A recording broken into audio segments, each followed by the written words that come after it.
कालिका देवी मूर्ती प्राणप्रतिष्ठा सोहळा हबप श्री प्रसाद महाराज अंमळनेरकर यांच्या हस्ते संपन्न।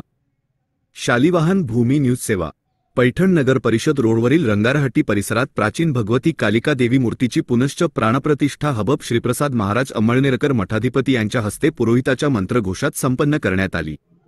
5 दिवसीय धार्मिक विधी सोहळ्याची पूर्णाहुती यजमान सौ वर्षाताई विलास भुमरे व शिवराज भुमरे यांचा हस्ते पार पडली। यावेळी पुरोहित दत्तात्रय पोहेकर, सतीश वागेश्वरी, रेणुकादास गर्गे, रवींद्र साळजोशी, दीपक जोशी, योगेश चक्रे, गणेश मुळे, कैलास देशमुख, विनोद कुलकर्णी, सौरभ पोहेकर यांनी पौरोहित्य केले।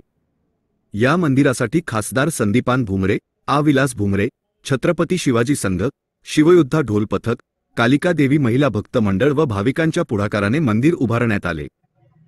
महाराष्ट्रातील सर्वात विश्वासार्ह बातम्यांसाठी शालिवाहन भूमी न्यूज यूट्यूब चॅनलला आजच लाईक आणि सबस्क्राईब करा। ताज्या घडामोडींची माहिती तत्काळ मिळवण्यासाठी बेल आयकॉन दाबायला विसरू नका।